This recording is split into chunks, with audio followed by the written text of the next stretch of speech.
আসসালামু আলাইকুম everyone. Thumbnail title দেখে এবং শিরোনাম দেখে অলরেডি আপনারা আজ করতে পেরেছেন যে কোন বিষয় নিয়ে কথা বলবো। আজকে কথা বলবো এনসিএল টি-20 লিগের খুব গুরুত্বপূর্ণ কয়েকটি আপডেট নিয়ে।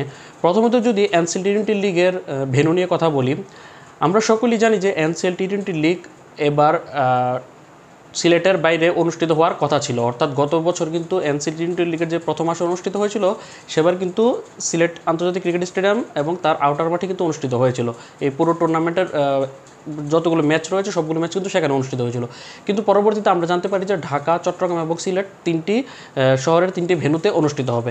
পরবর্তীতে গত সপ্তাহ 10 দিন আগে কিন্তু মিডিয়ার সাথে কথা বলেছিল টুর্নামেন্ট কমিটির head of coordinator Minhajul Abedin Nannu. উনি সেখানে জানিয়েছিল যে তারা তিনটি ভেন্যুকে টার্গেট করে কিন্তু আয়োজন করছে, তবে সেখানে তিনি তিনটি কোন ভেন্যু সেটার কিন্তু নাম মেনশন করেনি।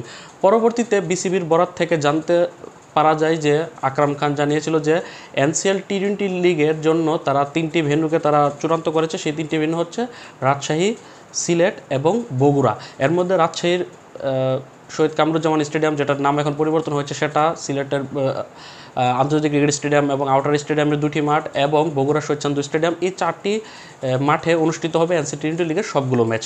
কিন্তু পরবর্তীতে গত 2-3 দিন আগে বিসিবির গ্রাউন্ডস কমিটির চেয়ারম্যান মাহবুব আনাম জানান যে তারা আরও একটি শহরের আরও একটি ভেন্যুকে তারা অ্যাড করতে যাচ্ছে, সেটা হচ্ছে খুলনা স্টেডিয়ামকে। অর্থাৎ সিলেট, রাজশাহী, বগুড়ার পর খুলনার মাঠ সংযুক্ত হতে যাচ্ছে, অর্থাৎ চারটি শহরের চারটি মাঠে অনুষ্ঠিত হবে। অর্থাৎ এতে করে কিন্তু বিপিএল থেকেও কিন্তু বড় পরিসরে এনসিএল টি-20 লিগ আয়োজনের একটা কিন্তু সম্ভাবনা কিন্তু তৈরি হয়েছিল এবং মানুষের মনে কিন্তু সেই আগ্রহটা কিন্তু তৈরি হয়েছিল। যদিও যে খুলনার মাঠে যে এনসিএল টি-20 লিগ হবে সেটা নিয়ে কিন্তু আমি কোনো নিউজ করিনি বা ভিডিও করিনি, কারণ সেটার আমি সঠিক সোর্সটা খুঁজে পাচ্ছিলাম না।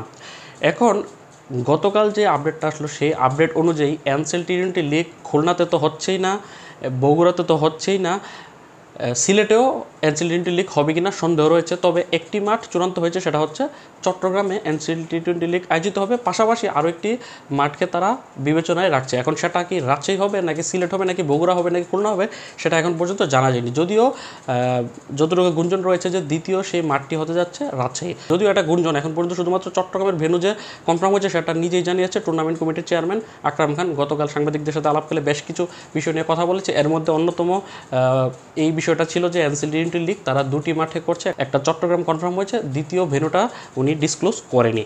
তবে দুটি ভেন্যুতে হবে এটা কনফার্ম উনি করেছে।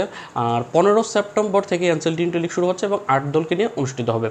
তার পরবর্তীতে যেই আপডেটটা আসলো সেটা খুব বেশি শকিং ছিল, সেটা হচ্ছে এনসিএল টি-20 লিগের অন্যতম একটি ডিভিশন বরিশাল ডিভিশনে ক্রিকেটারদের মধ্যে দ্বন্দ্ব শুরু হয়েছে। মূলত ক্রিকেটার নয়, ক্রিকেটার, অধিনায়ক, ম্যানেজার, তারপর কোচ, সবাই সবার সাথে কিন্তু নাখুশ, সবার সাথে সবার দ্বন্দ্ব চলমান আছে। মূলত এই দ্বন্দ্ব শুরু হয়েছিল last NCL first class league দিয়ে, কিন্তু টানা 3 বছর যাবৎ কিন্তু এনসিএল ফার্স্ট ক্লাস অর্থাৎ 4 ডে যে টুর্নামেন্টটা হতো সেখানে বরিশাল ডিভিশনের অধিনায়ক হিসেবে দায়িত্ব পালন করেছিল অলরাউন্ডার ফজলে মাহমুদ রাব্বি।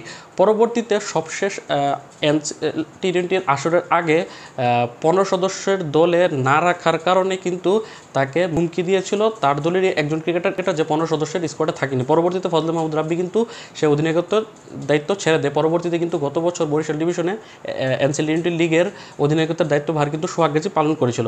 যদিও সোহাগ গাজীকে নিয়েও কিন্তু অনেকগুলো কমপ্লেন রয়েছে এবং সোহাগ গাজী এবং ফজলে মাহমুদ রাব্বি এই দুইজন সিনিয়র ক্রিকেটার কিন্তু এখন দুই ভাগে বিভক্ত। তাদের আন্ডারে থাকা জুনিয়র ক্রিকেটাররা দুই ভাগে বিভক্ত হয়ে কিন্তু নিজেদের মধ্যে কিন্তু তারা দ্বন্দ্বে জড়িয়ে পড়েছে। এমনও কথা রয়েছে যে যেহেতু এনসিএল ফার্স্ট ক্লাস এবং টি-20 লিগের জন্য প্রথমত বিভাগীয় কোচের কাছে 30 সদস্যের একটা ক্রিকেটারদের প্রাথমিক তালিকা পাঠানো হয়, তারপর সেখান থেকে তারা সেটা জাতীয় নির্বাচকদের কাছে পাঠালে বাংলাদেশের জাতীয় নির্বাচকরা সেখান থেকে 15 সদস্যের স্কোয়াড কিন্তু ফাইনালাইজড করে। সেই 30 সদস্যের স্কোয়াড নিয়ে কিন্তু সোহাগ গাজীর নাকি ঝামেলা করেছে, সেখানে অযোগ্য 3-4 জনকে সে স্কোয়াডে রেখেছে, এমন একটা কিন্তু তার প্রতি কিন্তু একটা অভিযোগ রয়েছে, যেটা এই দলেরই ক্রিকেটার আরেকজন মঈন খান নামে একজন ক্রিকেটার কিন্তু সে অভিযোগ এনেছে এবং সে খারাপ ব্যবহার করছে সোহাগ গাজীর সাথে। যার কারণে কিন্তু এখন সোহাগ গাজী এবং ফজলে মাহমুদ রাব্বি সহ বরিশাল ডিভিশনের ক্রিকেটারদের মধ্যে কিন্তু ঝামেলা চলমান রয়েছে, যেটা কিন্তু অ্যাড্রেস করেছে আকরাম খান এবং উনি জানিয়েছে যে এটা নিয়ে তারা খুব শীঘ্রই বরিশাল ডিভিশন সহ অন্যান্য ডিভিশনের ম্যানেজারদেরকে তারা বিসিবিতে রাখাবে, সেখানে তাদের সাথে কথা বলে সমাধান করার চেষ্টা করবে। যদি সমাধান না হয় সেক্ষেত্রে তারা ম্যানেজারকে সরিয়ে দেওয়া হবে এবং পাশাপাশি কিছু অ্যাকশন নেবে ক্রিকেটারদের ক্ষেত্রে।